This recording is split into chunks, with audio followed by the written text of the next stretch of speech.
Since I'm a glutton for punishment, I wanted to see if I could build an Apollo-style moon mission in the pre-alpha Kitten Space Agency using the debug editor.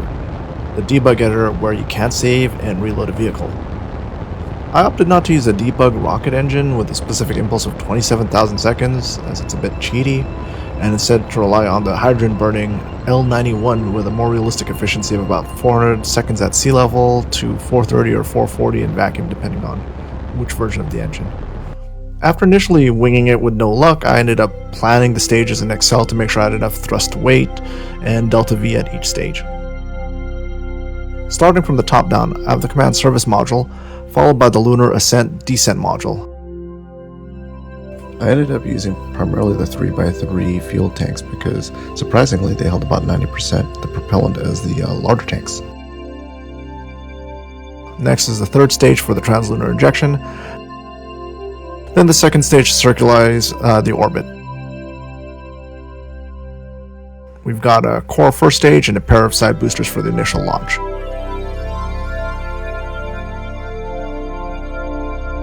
According to my calculations, I've got about 10 kilometers per second of delta V in the first two stages to get to orbit. The part count came out to about 126. Due to that pesky axial tilt, this would be a terrible time to launch the rocket, so I went to map view and time warped until the moon's orbit lined up with the position of the rocket. Unfortunately, it's nighttime when I launched. So when I first launched, I found the thrust weight suspiciously high and realized the core tanks were all empty, and I hadn't refilled them. So I used a text editor to refill the tanks since a refill function doesn't apply to initially empty tanks, and I didn't want to rebuild the whole rocket all over again. Booster separation needed inline decouplers due to this now fixed rail decoupler bug. The sequence didn't automatically start the engine, so instead of hitting spacebar again, which may have accidentally decoupled the next stage, I just manually started the engines with time paused.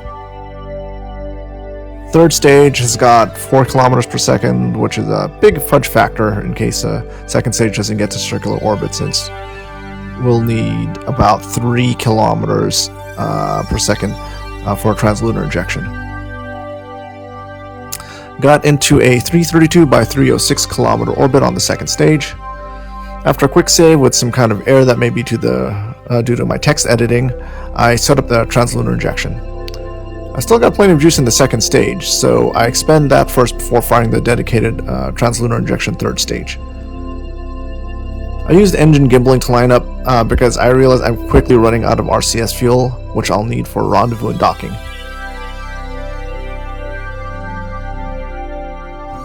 So trying out the new target tracker where you line up on above and kind of a side view.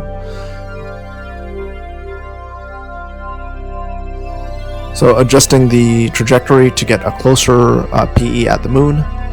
I made some correction burns to get a closer pass to the moon. The command service module plus lunar module should have enough delta V for lunar orbital insertion, but I may keep the third stage for that if there's enough fuel. And I made the capture maneuver node.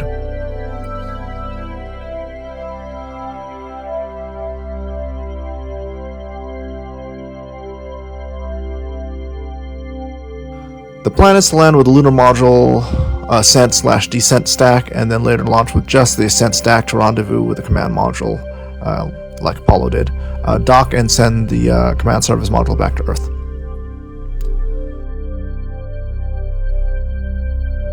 Again, I use thrust vectoring to save RCS fuel.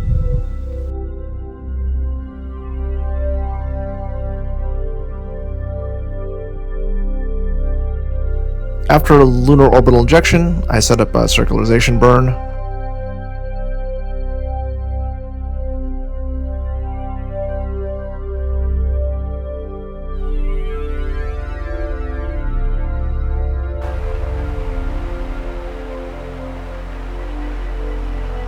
Circularized to 73 by 89 kilometers. That's circular enough.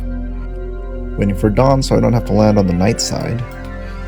I realized my RCS wasn't working because when I edited the text file, it turns out I pasted the wrong oxidizer, so I had to re-edit the file for the correct type and reload the game point before docking. Time to separate the landing stack from the command service module and jettison that decoupler. And again, waiting for dawn so I don't have to land on the night side. Now, the original plan was to have exhausted the TLI stage and use a lunar landing descent stage for descent, but I figure I still have some fuel, so why not use it for a deorbit burn?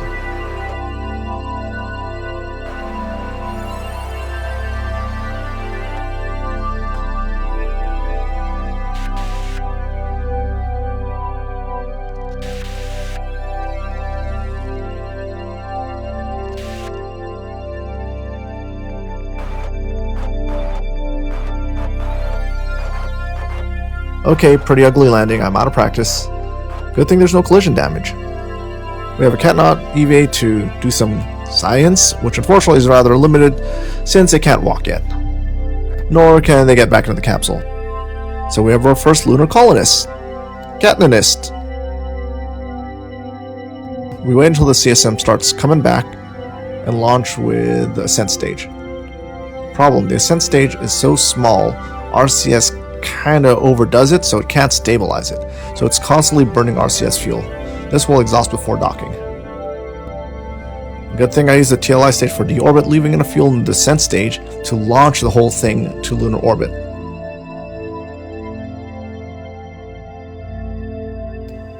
Using the target tracker to get a rendezvous. Verticals look pretty close, just some tweaking needed. Horizontal on the bottom does need to be closer though.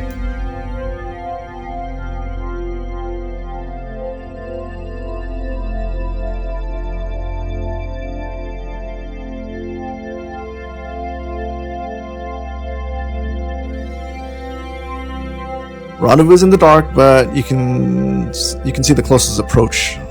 Look at the numbers here. To get a closer approach, went anti-velocity to the target to zero out relative velocity. Then thrust it towards until the closest approach got tiny.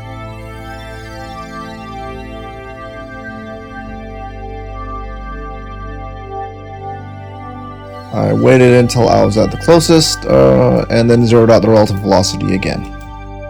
So I waited for sunrise while they were in relatively the same orbit. Then set the lunar lander module SAS to point to the command module. Then switched over to the command module.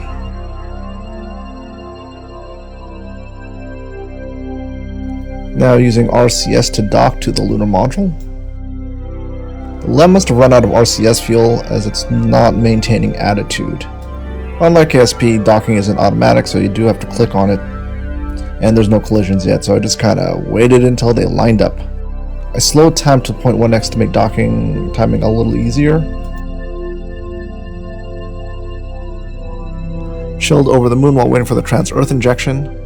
Jettisoned the lunar module, presumably after the kittens have boarded the command service module.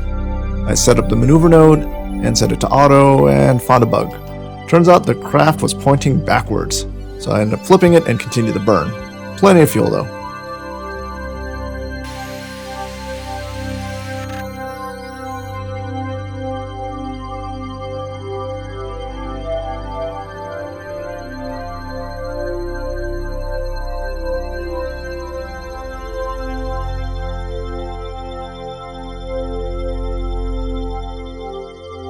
So for some reason, time warp was really slow here, like maybe 10x instead of the 200,000x plus it was set to.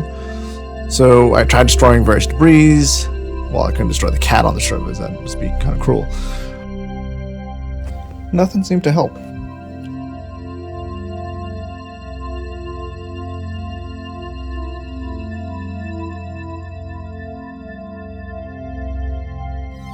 Anyway, at some point it sped up, maybe when it got out of the moon's SOI.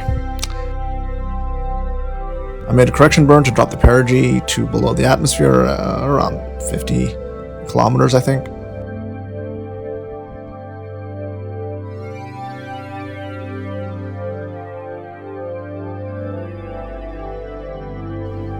Now that we're approaching Earth, time to lose some dead weight.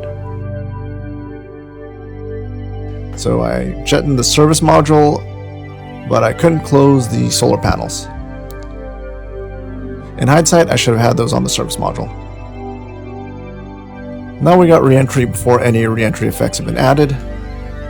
We do have friction or some method to slow the craft down before splashdown. No parachutes yet.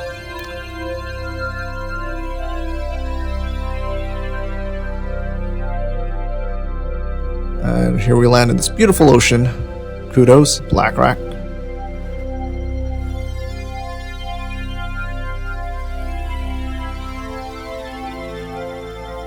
And popping out of our capsule are our intrepid explorers. Anyway, thanks for watching.